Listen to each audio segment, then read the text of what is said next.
We gotta talk about the Leafs. They just hired John Chayka as their general manager, and it doesn't make any sense to me.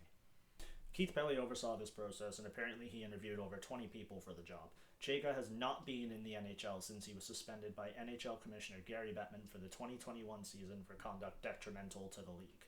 John Chayka, the guy from the Arizona Coyotes, the one who was hired at 26, had no playoff success, didn't really make an impact in Arizona except for getting himself suspended for over a year and costing the Arizona Coyotes two draft picks. Yep, that John Chayka. Bettman had said Chayka had breached his obligation to the club by reportedly pursuing a job opportunity with the New Jersey Devils while he was still employed by the Arizona Coyotes. Shortly after his NHL exit, the NHL forced the Coyotes to forfeit draft picks, their second round pick in 2020 and their first round pick in 2021, and that was for violating the league's draft combine testing. You might say, well, he hasn't been in the league in over 5 years. Why did they hire him? To which I would say, I have no answer for you. Mike Gillis, Brandon Pridham, Haley Wickenheiser, Mark Bergevin, Dean Lombardi, Lawrence Gilman, Mark Hunter, Kevin Adams, Doug Armstrong, and Eric Tulsky were all right there. You could have interviewed them. You could have given them a chance. You could have asked for permission. We don't know if they did. I don't think they did. It would have come out. Now, maybe I'm being a bit too harsh. Should we give the guy a chance? Probably. We're still fans of the team. I'm going to bleed blue and white till I die. It's just frustrating that this organization for the last 9 years has been right there. You can argue that they haven't been, but they've been a playoff team for the last 9 years. This year, absolute garbage. Not sure what quite happened. That could be another video where we deep dive into what happened with the Toronto Maple Leafs in the 2025-2026 season. But bringing in John Chayka, it's a questionable move. Will it pay off? I can't tell. To me, it really feels like a yes man move. It feels like the interview was Keith Pelly asking, will you do what I want you to? Him saying yes and then being like, perfect, we'll bring in Matt Sundin to distract the fans. Because how involved is Sundin going to be in the scouting and drafting? Is he going to be coming to the meeting mid-February and being like, oh, here are the top 4 defensemen in the Swedish league? Probably not.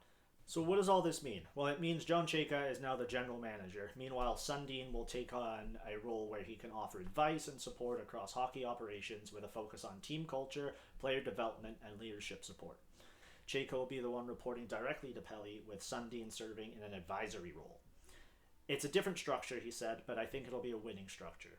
I think we're in for a real treat, is what Pelly was quoted as saying in the press conference. He then said that in the interview process, neither Chayka nor Sundin raised any questions about titles. They only talked about goals, and that's winning the Stanley Cup, which I should hope so. So, why am I doing this? Well, I'm just frustrated as a Leafs fan. I was hoping they could bring in someone that would maybe provide a little bit of stability to the front office after a rocky couple of years. Brad Treliving did his best, but I don't think he did enough. Coaching wise, Craig Berube, did he have the most tools this year? Not really, no. And then the Matt Sundin thing, it doesn't really bother me as much as the John Chayka hiring. The Sundin one, I really think is a PR stunt to bring the fans back in and bring prestige back to the Leafs organization and make the players want to come to Toronto. So now what for the Leafs? What's their next steps? Well, a couple things. They're keeping Greg Berube on, apparently. Chayka said that he likes him as a coach, and yes, of course, when asked about bringing him back. Also, Austin Matthews. Chayka plans to meet with him in the next couple weeks to lay out a vision with concrete steps on how the new front office intends to turn things around. He was quoted as saying, "It is our job to sell him on what we're capable of in reaching the ultimate goal, because I know that's what's most important to him. I think he deserves answers, and that's what we're here, and that's where we're heading, and give him the forum to provide feedback and ask questions and then take it from there. We certainly feel like we're well positioned as a core group," he said. "We have some players that are some of the best players in the world that wear this sweater, and it's on Mats and myself to put in place the structure and principles to give them the resources to go out and accomplish their goals." Chayka also noted improving the team's defensive play is a top priority and will require a change in the mix or change in the strategy. Like I said, Sundin is a decent ad. He'll bring tradition and prestige back to the organization. He's going to put the players first, and he's going to give fan service. Outside of that, I don't really know what he brings. The Leafs has taken a brand hit over the last 6 months or so, and I think Sundin can turn that around.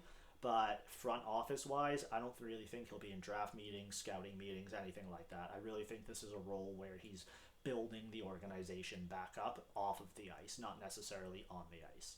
We also have the elephant in the room of not knowing if we have our first-round draft pick this year. The draft lotteries tonight, if the ball they get is 6, 7, 8, or higher than that, they don't have that first-round pick anymore. That's going right to Boston.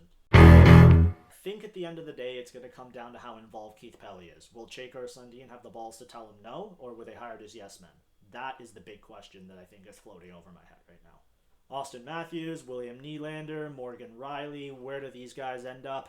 Only time will tell. Like I said, the first domino to fall tonight is going to be this draft lottery. Let's cross our fingers and hope we have our first round pick, because either we're going to get a decent top 5 draft prospect or we'll be able to flip it for a puck moving defenseman. Anyway, just a quick one today to kind of get my thoughts out. Starting this back up, going to be making more videos. Maybe not just hockey, a little bit of wrestling, a little bit of football, kind of anything that piques my interest.